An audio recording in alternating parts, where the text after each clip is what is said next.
Silver just went absolutely ballistic. In a matter of hours, silver jumped from around $62 back above $66. But this isn't just another random silver rally. This morning, the US Treasury made a surprise announcement. They're at least doubling their purchases of long-term Treasury bonds right after the 30-year yield hit levels we haven't seen since 2007. Yields immediately started falling, the dollar weakened, and precious metals exploded. But here's where this gets interesting. The Fed just released their minutes today, and they exposed a major disagreement over what happens next with interest rates. So now we have the Treasury trying to calm a stressed bond market while the Fed is still worried about inflation. And silver is caught right smack dab in the middle of it. And it all comes down to one word: yields. If yields start exploding again, this entire rally could change very quickly and very drastically. But with all that said, I know at least one thing for sure: silver has some serious firepower behind it right now.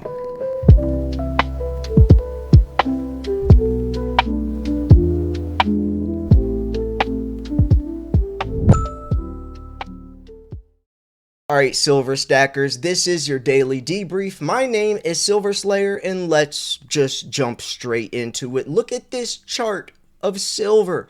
This is not a 1 week chart. This is not a 1 month chart. This is a 24-hour chart. All of this chaos has happened in the last day, less than a day. What happened, you might ask? Well, stick through the video to find out. Silver was down to $62 just a couple of hours ago. Now we're approaching $67, folks. That is insane. This is not normal for precious metals. Some pump and dump meme coin, of course, sure. But silver, heck no. And you want to know what's even crazier? Exactly last year, on August 19th, 2025, silver was $35. You see that over here? It was $35 exactly a year ago. That should put things in perspective when looking at the bigger picture, not the day-to-day price action. But anyways, let's jump into some of these articles. Before we do, make sure you click subscribe because I cover it all. You will never miss a beat. If you want to know what's happening in the world of precious metals, more specifically silver, then I'm your one-stop shop, especially since everything that happens around the world affects the price of silver. I'm more than just your one-stop silver shop. I'm your one-stop shop for everything. You got it here first, folks. So let's jump into this silver price analysis. Silver bounces off 50-day EMA as U.S. yields tumble. As you saw from the introduction, the keyword of today is yields. But there's an important thing to take note of. This price right now is critical. One of two things could happen. There's a couple of things happening, but we have to stay on the lookout for $70. That's a major, major price. That's a major target to look for. Remember a couple weeks ago when I was saying the $56, $57 price is finally the bottom from the $121 correction? So now the days of 50-something dollar silver are over. 50-anything dollar silver are over. Well, right now, we are approaching 70, which means the days of 60-something dollar silver could be over. And since we know this is the bottom of the correction, that means that things are only going to start gradually going up. Hopefully gradual, so prices can stabilize and it won't just crash again. But since we know that, it's like we have a crystal ball. So right now is the perfect time to buy. You know, when you see a chart and there's like a U shape, you know, the bottom of the dip, right now we're at the bottom and we almost know that looking ahead is a huge mountain that we have to climb. So make sure you take advantage of that. So the 50-day EMA and a former July swing area are helping stabilize the price. 70 remains the next major resistance barrier. 70. Now, why 70 and not $69? It's Elliott wave theory. The psychology of investing will always baffle me. The psychology of investing has always intrigued me. Just like Walmart prices something $19.99 instead of $20. That 1 penny difference makes a huge difference because 19 looks a lot smaller than 20, even though it's just a penny off. That's just how it works. Just like when silver broke 100 instead of a $99.99. 100, triple digits. That made a big difference. Just like when it broke 50.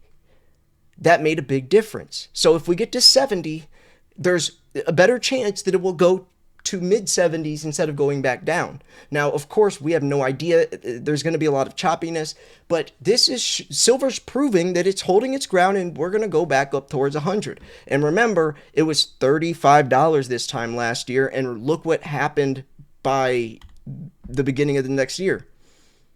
And actually, believe it or not, look how crazy this is. Silver was still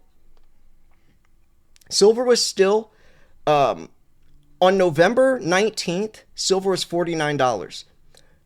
On here, let's move like to October. October 27th, silver was $46.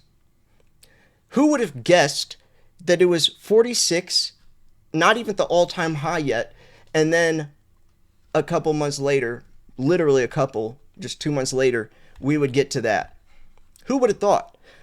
So when you're looking at the bigger picture and not the day-to-day prices, we still have a lot of room to run, folks. And now it's easier for it to get back up there because we already did it before. 90% of the movement happens the last 10% of the leg. Let me repeat that. 90% of the movement happens the last 10% of the leg. That is so true. It happened in 1980 when it got to 50. Kind of happened in 2011. Definitely happened last year.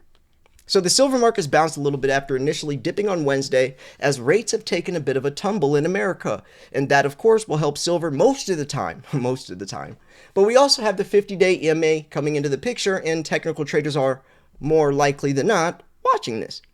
The support level that we have found to turn around from was a swing high in the early part of July. So the question is now, here's the question. Will the silver market make a big bullish flag here that it tries to take off from? I think so. It's hard to tell, but if it did, the next big resistance barrier that I see on the chart is $70. It's more or less a psychological barrier, but it's also a swing high going back to the middle of June. Now we have technical resistance and external geopolitical drivers. Overall, silver is a market that typically is volatile. So it's not a huge surprise to see a lot of choppiness. And now it appears that it is at least trying to save itself after the big sell-off. And it is. It definitely is. It's like the Titanic sunk, but a couple of people got a life raft. A couple of people didn't. Well, we're finding out that silver had a couple fingers on the life raft, but we couldn't see it because they were on the other side. But now we see, holy crap, it's surviving, and now it can pull itself up onto the life raft and then call for an actual boat. That's kind of like what's happening. For a second, we didn't know. When silver is down to 56, if it would have broke below 55, things were going to get really ugly, like really ugly. Like we could have been talking about $20 silver again or $30 silver, but nope. We had a hand on the life raft, and now we're pulling ourselves back up. And as we pull up, that up is 121. Well, right now, let's just focus on 70, but you get what I mean. There are a lot of external factors at the moment that can come into play. And of course, a lot of that has to do with the Strait and Trump and all of that. But that's the immediate stuff. The bigger picture, silver, of course, is going to keep doing its thing. I do have an article from JP Morgan that's pretty interesting. JP Morgan flagged a silver demand warning. Silver rose anyways. Now, when I first originally saw that title, I thought they were talking about a silver demand warning like, oh, there's a huge shortage or something, but they're actually saying the opposite. Now, I knew India's imports were down 92%, but China's also pulling back. But remember what China did in March. They imported over 600 tons. And the month before that was close to that. So they're pulling back, but that's because they both bought a boatload of silver. Last year, do you remember how much silver India bought? And now China just did in the beginning of the year. So of course, a pullback doesn't mean anything too crazy because they just bought so much. It's hard to keep up with that. Just like if you set your PR, record, and then the next race, you're not as fast. You still did really good. It's just you already set the bar so high that, and that's, I guess, the point of this. So they can't really say it like it's a warning. I don't know why they worded it like that unless they're trying to cause panic, which is JP Morgan. So we already know it's the latter half of that. But anyways, let's keep moving on. Silver analysis, silver surges on jobs data, yields threaten to end it. Silver had one of its strongest months in years, but this week's price action shows just how fragile precious metals rallies can be when bond markets get nervous. The metal surged from nearly 10% last week after July's non-farm payrolls badly missed expectations, and it was way off, printing a loss of 23,000 jobs, prompting markets to price out any chance of a September Fed hike and receiving safe haven demand. The momentum reversed on Tuesday, however, with silver dropping towards 64 as global bond yields spiked to multi-year highs on mounting concerns over government spending and persistent inflationary pressures. Rising oil prices added to the unease, keeping inflation risk firmly in focus even as rate hike expectations continue to fade. But then today, there was a different picture. Things overturned, and silver, even facing uncertainty, even facing turmoil, even facing things that should technically hurt it, silver still held its ground, and it still the next day can appreciate up towards the highest price. Let's see the last time silver hit $70 last year.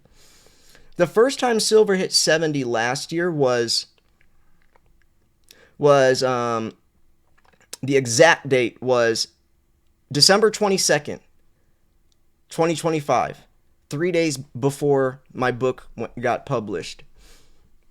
December 22nd, silver was $70. Let's see the last time silver was this price. So 67. So the last time silver was $67 was 12/21, so just the day before. So think about how much happened within December 21st to January. Just the next month, almost to the day, in 1 month, it went from 67 to 121. Like, imagine next month. Imagine, next month, September 19th, 2026, silver's at 121. Because that's basically what happened. So, just stepping back, looking at the bigger picture, kind of puts things in perspective. But anyways, I'm going to wrap this video up here. This was your daily debrief. Remember, make sure to subscribe. Go check out episode 2 that I did with Andy Schectman of The Silver Show. It was a really fun episode. I spoke a lot more in that episode. A lot of times I'll just kind of let Andy talk, but this time I engaged a lot more, and a lot of you guys really liked it. And I guess I was very I was proud. I guess set the show up in a way where there was a lot of facts, there was a lot of stuff, hard-hitting questions that I asked Andy, and it just turned out to be a really good episode. So anyways, yeah, I'm going to wrap this video up here. Thank you guys so much for tuning in. This was Silver Slayer. I will see you guys tomorrow. Peace.